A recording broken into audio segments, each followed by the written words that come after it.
नमस्ते सर, मेरा नाम अदिति सिंह है और मैं हिंदी ऑनर्स की छात्रा हूँ। मेरा सवाल आपसे ये है कि अगर आपको भारत का एजुकेशन मिनिस्टर बनने का अवसर मिले तो आप हिंदी को लेकर कौन से नए बदलाव करना चाहेंगे या कौन सी नई पॉलिसीज़ को इंट्रोड्यूस करना चाहेंगे? पहली बात तो ऐसा होगा नहीं, है ना, कोई मुझे क्यों बनाएगा। लेकिन अगर मैं इस हाइपोथेटिकल सिचुएशन में चला ही जाऊं कि मैं भारत का शिक्षा मंत्री बन जाऊं, अगर ऐसा कभी हुआ तो मैं सुनिश्चित करूंगा भारत के हर विश्वविद्यालय में हर ज्ञान की चीज हर भाषा में उपलब्ध हो। और 20-25 साल लगेंगे।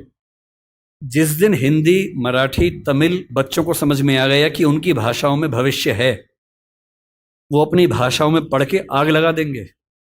ऐसी ऐसी रिसर्च करेंगे अभी हम कल्पना नहीं कर सकते हैं।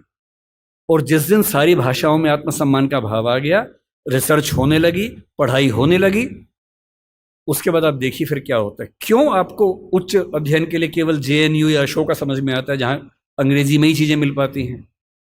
क्यों ऐसा नहीं होता कि कुछ ऐसे विश्वविद्यालय हों जहां हिंदी में इतने स्तर के ज्ञान की बातें होती हों जो दुनिया के बेस्ट यूनिवर्सिटीज के लेवल की बातें हैं? क्यों हार्वर्ड जैसा स्ट्रक्चर हिंदी में नहीं बन सकता, येल नहीं बन सकता? एकदम बन सकता है। लेकिन सरकार को 20-25 साल ताकत लगानी होगी, एक विजन रखना होगा। और जो तकनीकें हमारे ज़माने में आ चुकी हैं, उन तकनीकों के होते हुए ये बिल्कुल मुश्किल काम नहीं है, एकदम आसान काम है। बस एक विजन हो, दृढ़ इच्छा शक्ति हो और 20-25 साल का समय, एक पीढ़ी गुजरने का समय। आप ऐसे चेंजेस 2 दिन में नहीं कर सकते, एक पीढ़ी लगती है और हर पीढ़ी के साथ वो चेंजेस आपको नजर आते हैं। मैं ये करूँगा। बहुत बहुत शुक्रिया सर। अब मैं धन्यवाद ज्ञापन हेतु हमारे विभाग प्रभारी चंदा मैम को आमंत्रित करना चाहूँगी। आप सभी को हिंदी दिवस की हार्दिक शुभकामनाएं। विकास जी के इतने शानदार व्याख्यान के बाद धन्यवाद ज्ञापित करना मेरे लिए बहुत बड़ी चुनौती है, लेकिन मैं करूँगी।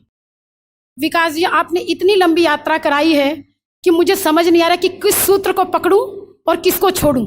आपने जो मिरांडा के कैरेक्टर से हमारे विद्यार्थियों को परिचित कराया है कि उसकी ताकत क्या है, उसका आत्मविश्वास क्या है, मुझे पूर्ण विश्वास है कि हमारे बच्चों में जो हिंदी भाषियों में जो हीनता बोध है वो आज इस ऑडी से जब निकलेंगे ना, तो मुझे पूरा विश्वास है कि आपके मुखमंडल की आभा हमारे विद्यार्थियों के मुख पर होगी। ये मैं पूरे विश्वास से कह सकती हूँ। तो मैं सबको हृदय से एक बार धन्यवाद देती हूँ। और चूंकि मुझे पता है कि विकास जी की अगली मीटिंग है, इसीलिए मुझे ये बात समेटनी पड़ रही है। और आत्मा और मिरांडा के एक्चुअल जो कैरेक्टर है उसको लेके जाएं और विकास जी के जो मुखमंडल की जो आभा है वो अपने चेहरे पर बरकरार रखें। इन्हीं शब्दों के साथ मैं विकास जी के साथ साथ इस ऑडी में उपस्थित प्रत्येक श्रोता को धन्यवाद देती हूँ।